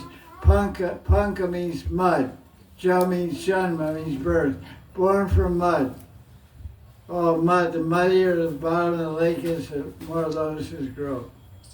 If you walk in a lake where the lotuses are growing, you sink up to your knees in mud. The mud is formed, all leaves and trees on the banks of the lake falling into dissolving on the ground, and the mud in the bottom of the lake. The more mud in the lake, the more lotuses grow. I pick lotuses in Bengal and Orissa. I love lotus picking. Whenever I go in a taxi somewhere, I see lotuses, I stop the car, I roll up my dough, I go pick lotuses. It brings you to the next temple I'm going to, or whatever. So it's the best flower you can give to Krishna, lotus flower. Okay, let's go on here a little bit. So I know the mud situation. When you get scared sometimes, you go singing and disappear.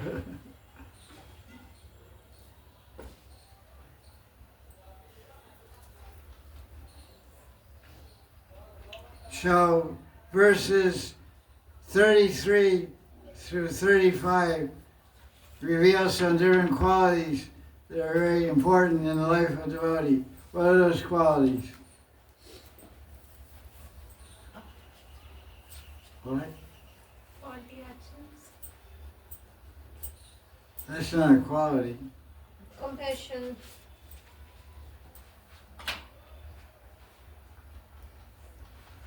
Let's start one by one. Verse 33. What quality is being revealed here?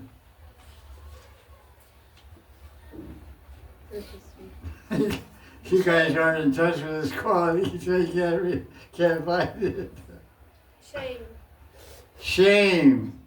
What does shame mean? Lajja. Look up shame. Shame means when you do something wrong, you feel bad.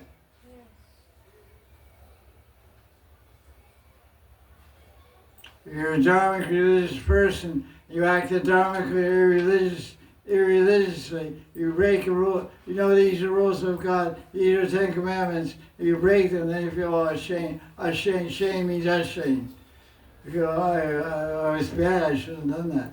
That's why Catholic Church has something called confession. On Saturday you take confession. You do confession. On Sunday you do communion. You get some wine or some wafer, some bread wafer, body of Jesus, all that stuff. You take, in other words, you reconnect. You disconnect. When you do sin, you disconnect with God. When you do communion, you reconnect with God. It's called yoga and viyoga. Viyoga means separation from God, and yoga means connection with God. So viyoga, you all confess your sin to the priest, and he tells you to say prayers and stuff. The next day on Sunday, you have communion, which means you reconnect with God and reaffirm your conviction and vows to follow pure saintly spiritual life. So she was shamed for enjoying her husband at sunset, forcing her husband.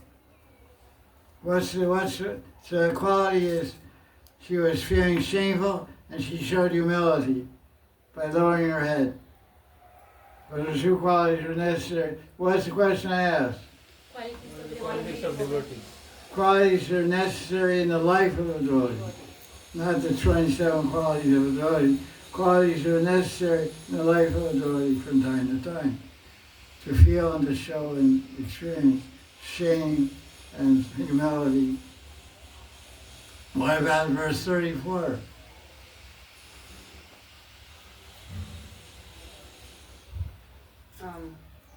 Surrender.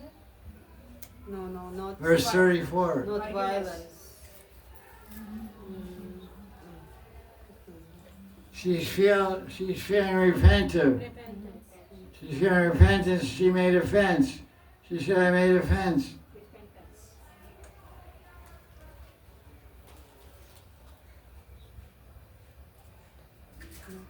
Because at sunset, you're not supposed to enjoy with your husband or wife. It's an offense to Rudra. He's going around to see who's doing spiritual activities at sunset. You're doing sinful activities because it's sinful to enjoy a husband and wife at sunset. So you're making an offense to Shiva because he's seeing it. He's one of the Shakshi, he's called Shakshi, witnesses. So she's feeling 35, where she feel repentance again.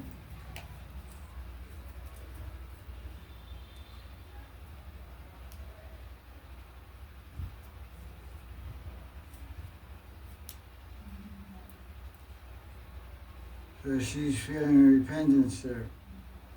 Anyway, let's go on and see what I know about this chapter. That's a heavy chapter.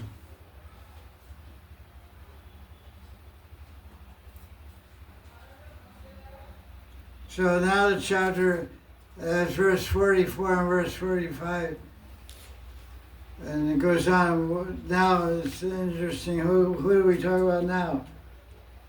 What great devotee is being mentioned? It comes in the lineage of Diti. Prahlad. Prahlad what is Prahlad to Ranyaksha?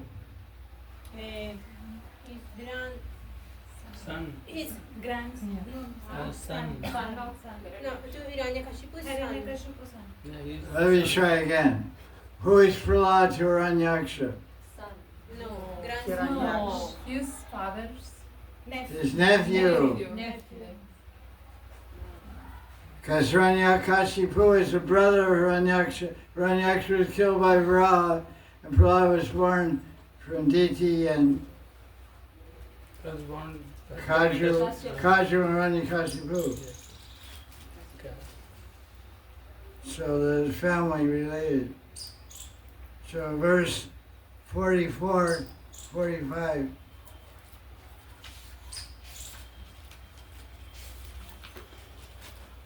Yasha Shudam Bhagavad Yasha Sasamam.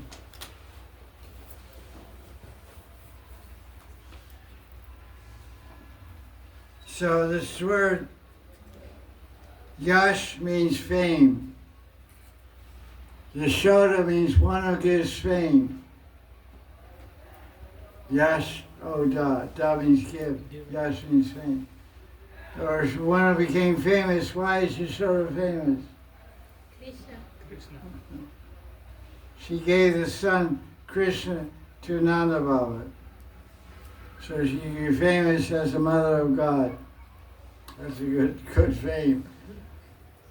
So that Shuddha Yash means pure fame of Prahlad, which was equal summum to the fame of Bhagavan.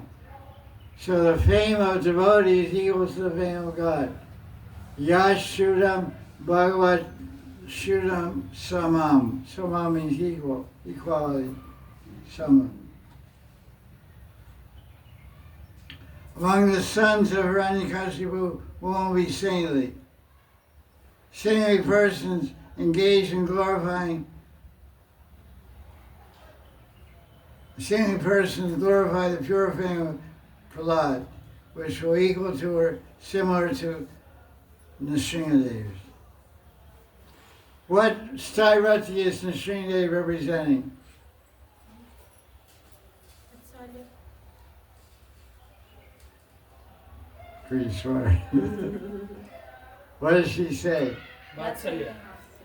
So, Vatsaya, what does that mean? Parental love. So, well, he's a big cat. And Prahlad's not a kitten. So how is it motherly affection, fatherly affection? Bhav, because he protected his kid. There's a book written by Vaishampayana Vyas, not Veda, Vaishampayana Vyas, called Hari Bhakti Sudodaya. It says, and you'll see paintings of this also. When Nrsimhadev killed Hiranyakashipu, afterwards he put Prahlad on his lap. He started licking him like a cat licks her kitten, it said in the book. He started licking him like a cat. Prahlad. At that time, Hiranyakashipu was saying, "Oh, it'd be so nice to have Prahlad as my son." He had expressed Vatsalya Bhav.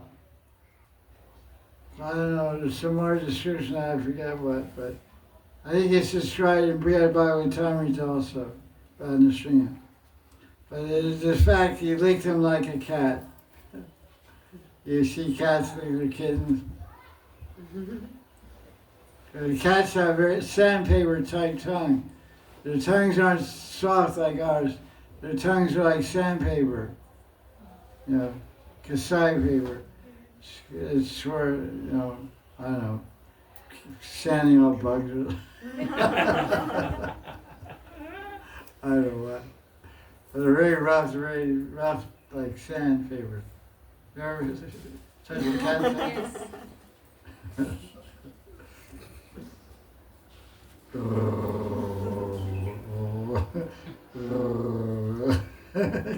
They're sort of like, they're little tigers actually. You know?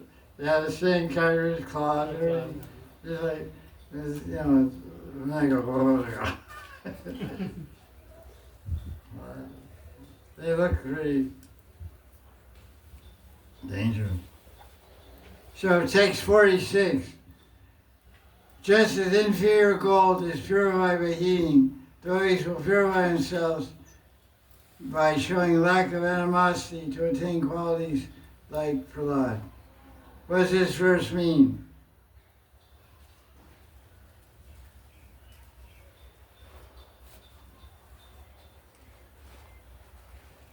Not fight between devotees. Why is the analogy of gold? There's very interesting comparison here that Kashyap was describing to his wife.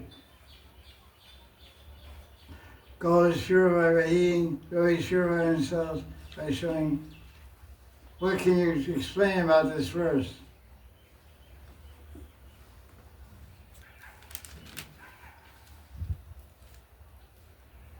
Hello? It's a tapasya for a devotee. Okay, let's take the verse, let's analyze this verse and learn how to analyze it. Because everything is important. Why gold, why heat, why devotee, why animosity, everything has to go together. So what's described here? Heat. Right? Yes. Gold is purified by heating. What does that mean? Impurities of the gold will go by. What does it mean? Gold is element that appears in the earth, like a nugget. It's called nugget, a rock. And it's mixed up with all kinds of other elements and all kinds of dirt and everything. So they melt it. They heat it, they melt the gold and rises to the surface called smelting. Smelt, all kinds of stuff comes, different sub-minerals come. And the more times they heat and melt the gold, the more purified it becomes. So you have 24 karat gold, 22 karat, 22 karat, 18, 13. 16, 10, whatever. So what, the higher number means what? more pure. Means more pure. So you have gold becoming pure. Gold, the element gold, becomes purified of non-gold elements by heat. Now this is being compared to anger. Gold is being compared to anger. Anger means animosity, right? Gold is compared to devotees. Let's see. Yeah, right. The gold is the devotee. Anger is compared to heat. Heat. So if you let the anger stay in you, what the heat will destroy you.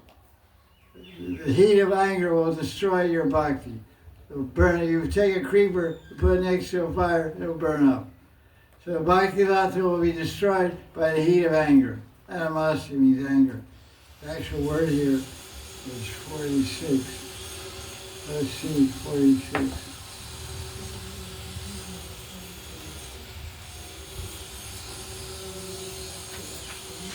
Very safe.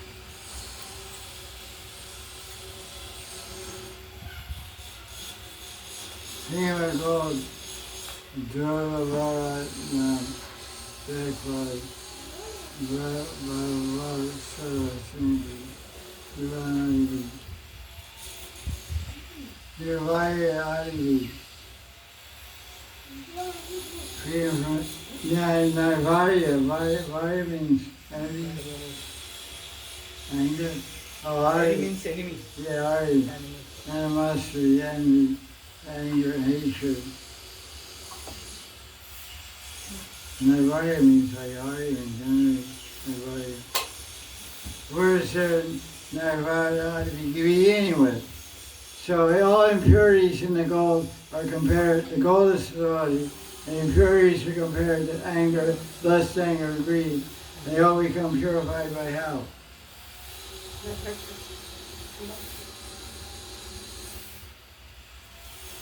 By attaining qualities like Prahlad. So what did Prahlad show? His father had so much anger and animosity, he tried to kill him. What did Prahlad do? He was calm and composed. He was just showing faith in Praying, faith in Bhagavan. praying, surrender. But then you come from like that, tolerating. Yeah, he was surrendered and always kept remembering God. As Prahlad attained perfection in Bhakti Bhajan by what process? Smaran. Shravanam, Kirtan, Smaranam. Shravanam, Pariksha Maharaj attained perfection. Kirtan, Surya Goswami, remembrance, Prahlad Maharaj. So he kept remembering the Lord and being tolerant everything.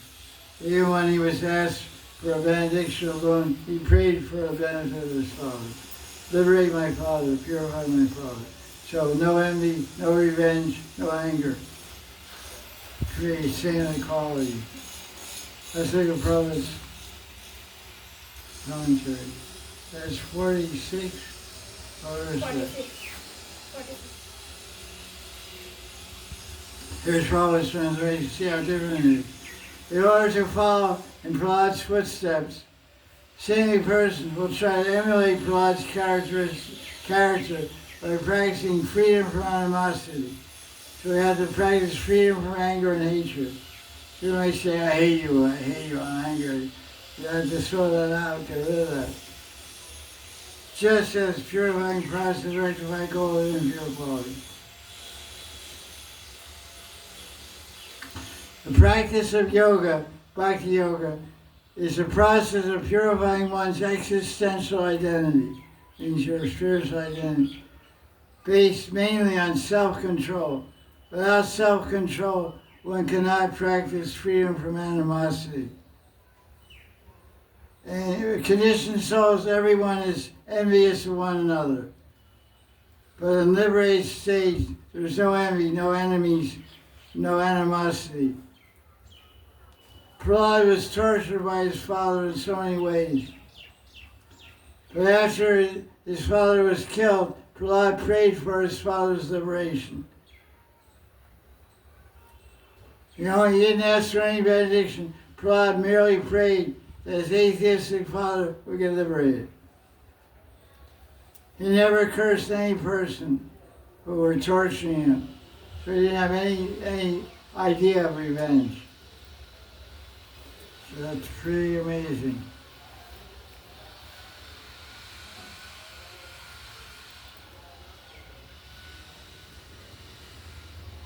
Verse 47. I think we'll have to continue next week. It's 5 o'clock. Round 3 is over. Go back to your more. Srimad Bhagavatam ki. Jai Gurudev. So next week, read chapter 14, 15, 16.